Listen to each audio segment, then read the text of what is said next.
Bonjour à tous, dans cette vidéo nous allons voir comment calculer une puissance d'un nombre. Dans l'exemple, on nous demande de calculer les puissances suivantes. Donc ici nous avons 5 puissances qui nous sont données. Et donc avant de calculer ces puissances, nous allons commencer par faire un rappel. Alors si A est un nombre relatif, c'est-à-dire positif ou négatif, et si n est un entier naturel, c'est-à-dire un entier positif, eh bien le nombre A à la puissance n, ou bien A exposant n, c'est le nombre suivant, donc on le note A avec le nombre n en exposant, qui est égal à A fois A fois A, etc. fois A, où le nombre A apparaît n fois. Alors voyons comment appliquer ceci dans la première question. On nous demande de calculer la puissance 5 à la puissance 3.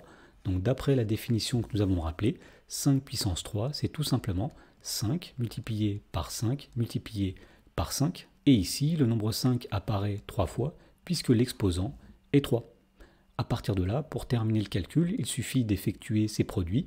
Alors 5 fois 5 fois 5, ça donne 125. Et donc finalement, 5 à la puissance 3 est égal à 125. Dans la question B, on nous demande de calculer moins 3 à la puissance 4.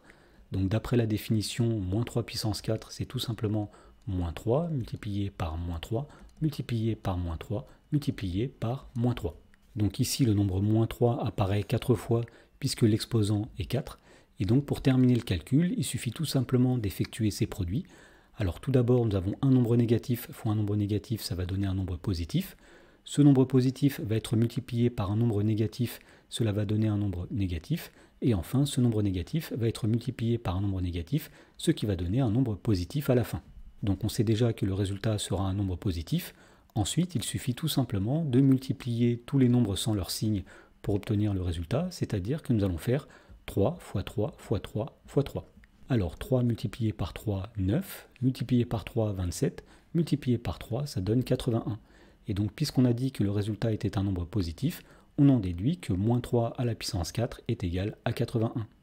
Dans la question C, on nous demande de calculer 2 à la puissance 5. Alors d'après la définition, 2 puissance 5, c'est égal à 2, multiplié par 2, multiplié par 2, multiplié par 2, multiplié par 2. Et donc le nombre 2 apparaît 5 fois puisque l'exposant est 5. Alors pour finir le calcul, nous allons faire tout d'abord 2 fois 2, c'est-à-dire 4, fois 2, 8, fois 2, 16, et 16 fois 2, 32. Donc on en déduit que 2 à la puissance 5 est égal à 32. Dans la question D, on nous demande de calculer 4 à la puissance 0. Alors si on reprend la définition, cela voudrait dire qu'il faudrait faire apparaître le nombre 4 0 fois, ce qui pose un petit problème. Donc on a décidé par convention que a à la puissance 0 sera égal à 1. Autrement dit, 4 à la puissance 0 sera égal à 1. Dans la question E, on nous demande de calculer moins 10 à la puissance 3.